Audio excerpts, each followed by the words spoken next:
Ayan mga kaibigan, mga kapamilya, saan man sulok ng mundo kayo naroroon, maraming salamat sa walang sawang suporta ninyo sa akin. Mag-ano tayo, anong luto to? Lauoy ba? Tawagin? Ito na. Nagpakulo na ako ng mga ricados. Ilalagay na lang na natin to. At para masimulan na natin. So, ayan ang gulay natin. Talong, zucchini, okra.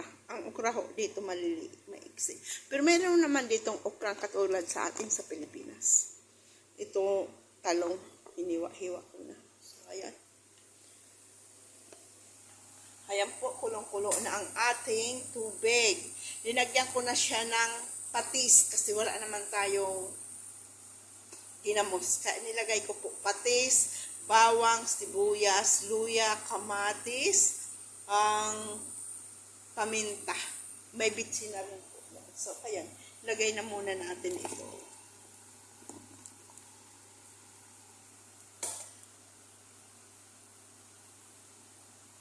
Tapos, lagay na natin itong prito. Sbidi ho to. Para maano na. Sobra kasing yung pagka-fried kasi masyadong tosta. Kaya naisip kong gawang kong paraan para lumambot. O diba? Kaya po itong ano na yan, pangalawang luto na. Prinito, tapos hindi naubos, yan, isinahog.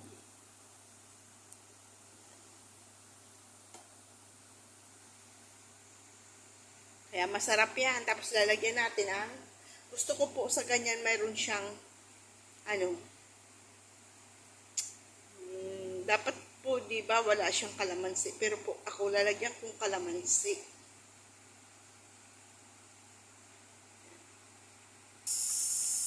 Ayan.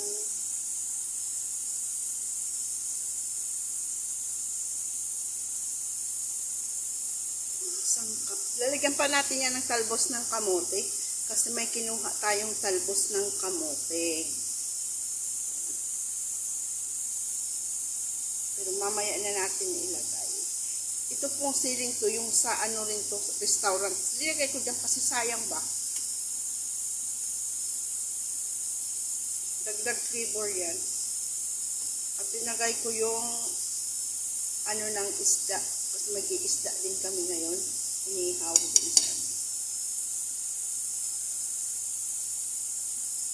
So, ayan, kulang pa siya ng asin. So, dadagdagan natin siya ng asin.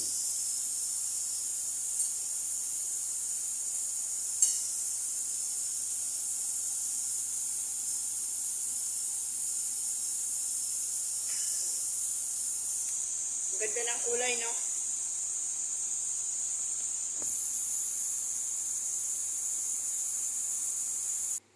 Ito yung talbos kamote natin, kinuha natin sa ating munting pasun. Yan.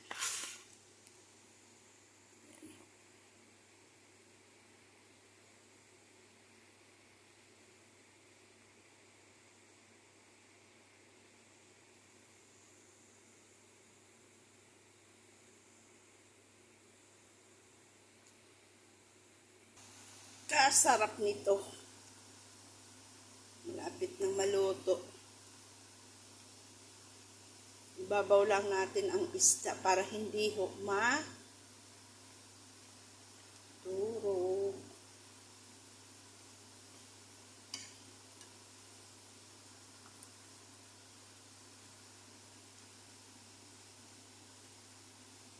Nireduce ko yung apoy kasi ho, baka magtapon yung sabaw.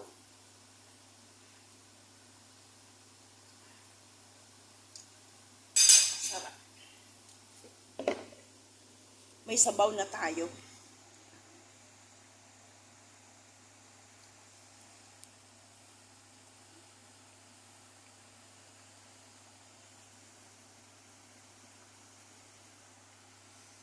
Konti pa ilalagay na natin ang ating talbos na kamote.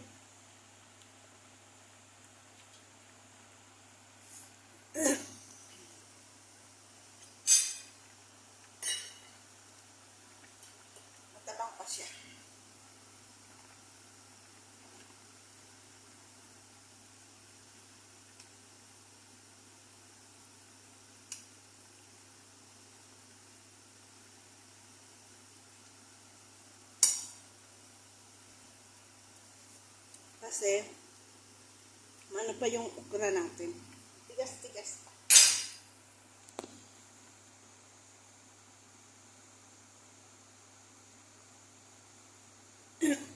Kasi pag may tinanim, ay aanihin.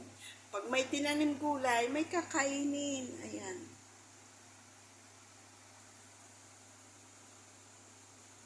Maging masipag lang tayo magtanim para mayroon tayong kakainin.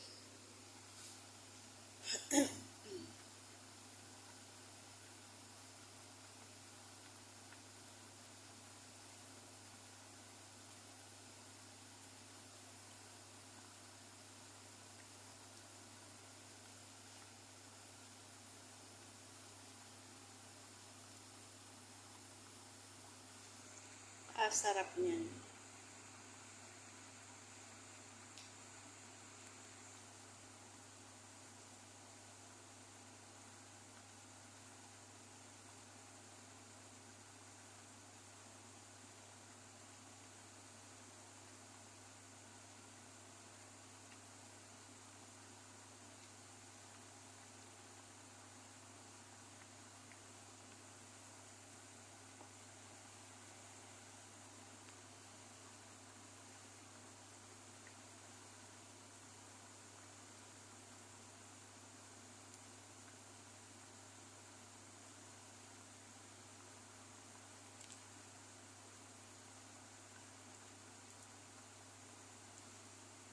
Sarap ng ganito. Ganito ang gusto kong mga luto kasi walang oil. Diba? Walang oil, masarap kumain.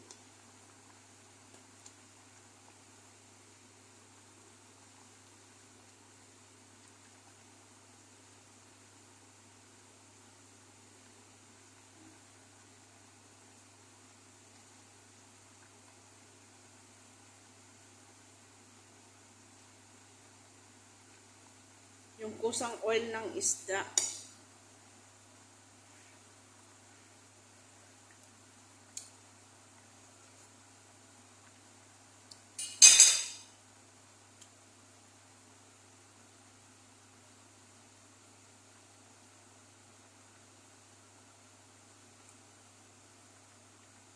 Ano pa ang ating okra? Tigas pa. Pero malapit na siya.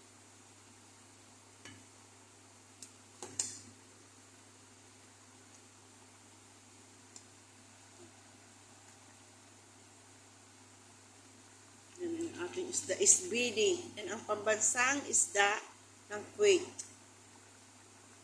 Sa atin naman, sa Pilipinas, ang pambansang isda is bangus.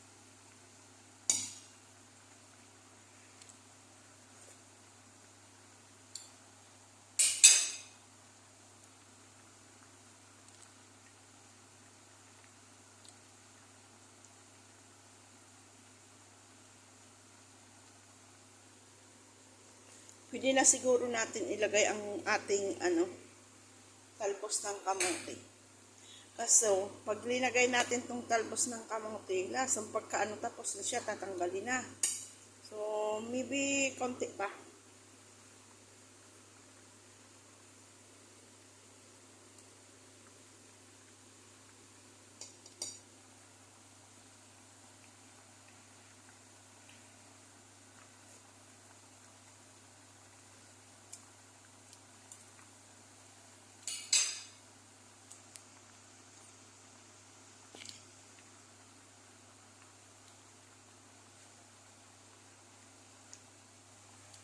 Pila rin yung bigas natin.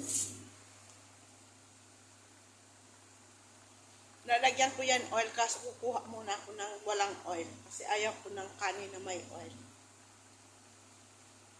Sila kasi, kailangan lagyan mo silang oil dito. Aywan ba, ang kanin nila laging may oil.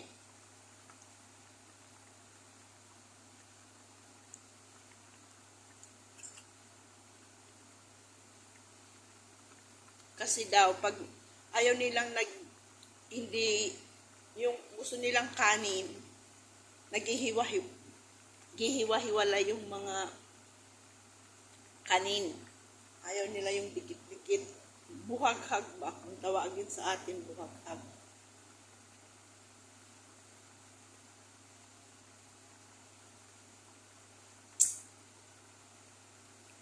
mas maganda na wag na lang lagyan oil.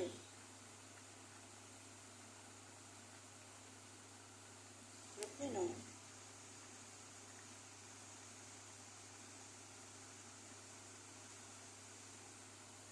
Ito na yan, oh, kasi umuusok na. Pag umuusok na ang kanin, ganyan na ho, nakatakip siya. Pag nakita mo na siyang umuusok na, it means ang kanin is ready na.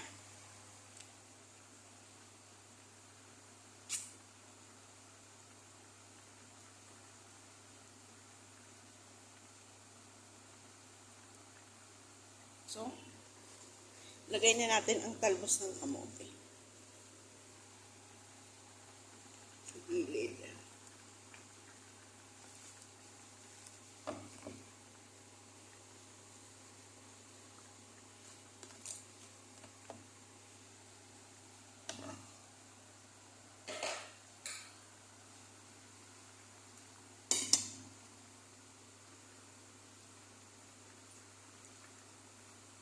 Anniversary bukas ni Mama. Pero Mama, tandaan mo yan, hindi kita makakalimutan. Ang ganak mo nandito sa babaw ng mundo. Mahal na mahal kayo ni Papa.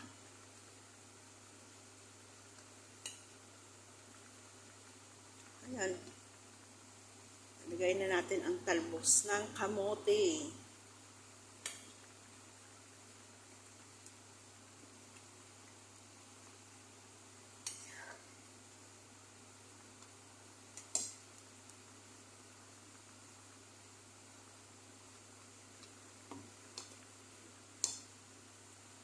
Para hindi madurog ang isda natin.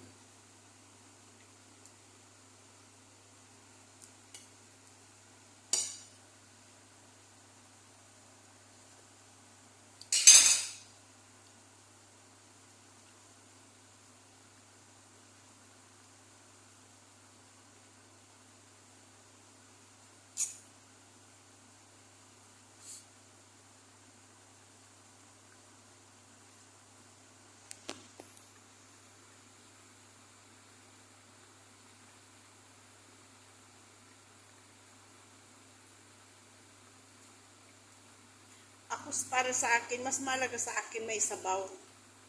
Sabaw lang ako at gulay, solve na ako. Wala na sa akin problema basta may gulay at may sabaw.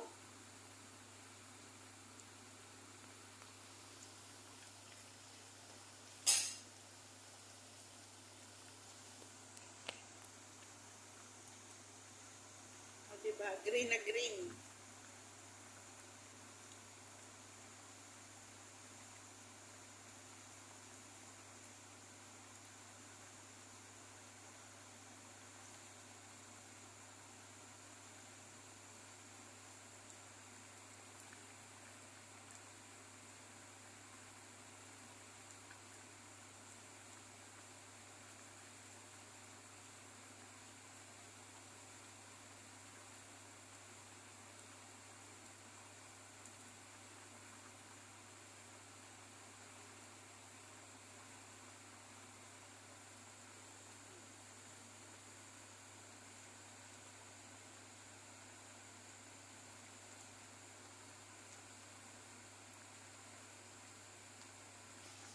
Ready na yan. Kayang gulay.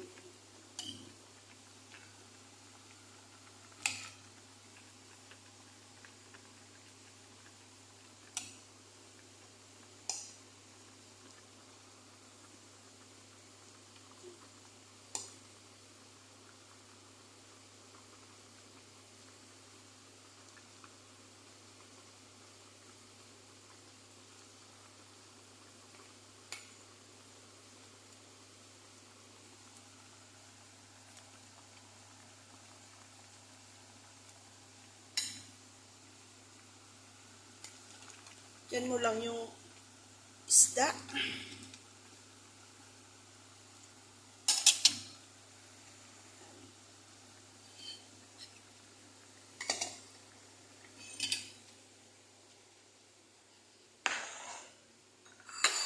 Ayan na po.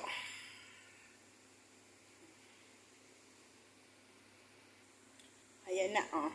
O, diba? Sarap niyan. Tikman natin. Hindi ko na linagyan ng kalamansi.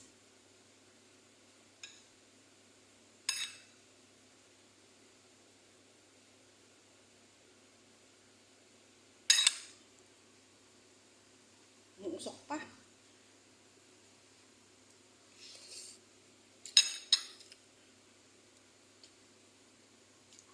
Kasarap po.